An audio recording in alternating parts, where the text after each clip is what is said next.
Good morning students. I am चंचल त्रिपाठी। तो आज हम पहले अपना इंग्लिश ग्रामर पढ़ेंगे। उसमें मैं आपको कुछ रिवीजन करवाऊंगी, मतलब कुछ लर्न करने के लिए दूंगी, जो कि है जेंडर। ठीक है, वो आपको लर्न करना है, क्योंकि आपको पता है ना कि नेक्स्ट मंथ से आपके एग्ज़ाम्स हैं, तो उसकी भी प्रिपरेशन करनी है। सो आज आपको इंग्लिश ग्रामर में क्या करना है कि जेंडर, ये पेज नंबर 38 पे आप देख लेना अपने इंग्लिश ग्रामर की बुक में। और अगर जिसने अभी बुक्स परचेज़ नहीं की हैं, वो मैंने यहाँ पे लिखे हुए हैं सारे, उसमें से वो राइट डाउन कर सकता है। ठीक है, आपको करना क्या इंग्लिश ग्रामर में कि इसको लर्न करके अपनी प्रैक्टिस जो नोटबुक है उसमें आपको लिख कर देखना है। ठीक है, ये चीज़ आपके एग्ज़ाम में आएंगे। ठीक, तो उसकी प्रिपरेशन में लग जाते हैं अब। तो आपको क्या करना है इंग्लिश ग्रामर में कि ये जेंडर लर्न करके अपनी प्रैक्टिस नोटबुक में लिखना है और ये चेक होगा।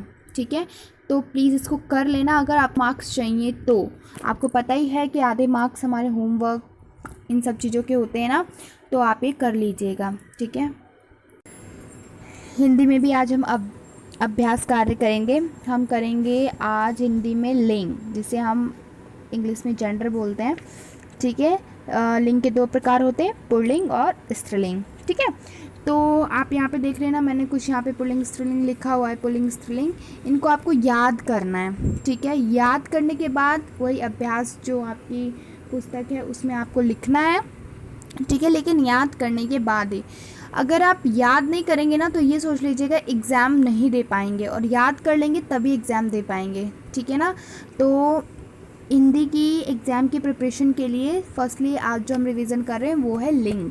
ठीक है, तो ये जो पुल्लिंग और स्त्रीलिंग, ये आपको क्या करना है, लर्न करना है। जैसे गायक, गायिका, हिरन, हिरनी, भाई, बहन, ये सब मैं करवा चुकी हूँ वैसे।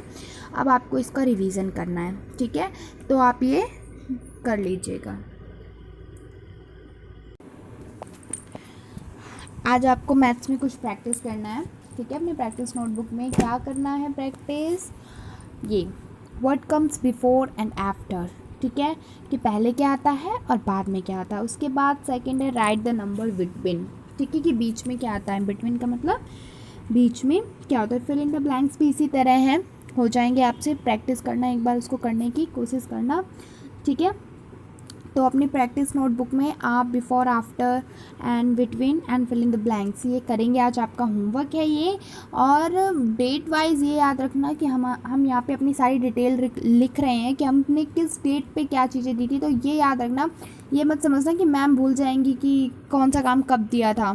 तो काम को डेट वाइज करते रहना। ठीक है ना, तो ये आफ्टर, बिफोर, बिटवीन, ये सब आप अपनी नोटबुक में कर लीजिएगा एज प्रैक्टिस एग्ज़ाम के लिए जो हम तैयारी कर रहे हैं उसके लिए। और टेबल, टेबल आपको याद करती रहनी है। कल आपको टेबल याद करनी है 2 से 5 तक। ठीक है, सिर्फ 2 से 5 तक टेबल आपको याद करनी है और उसको लिख कर देखना है। ठीक है, तो ये होमवर्क है आपके मैथ्स का।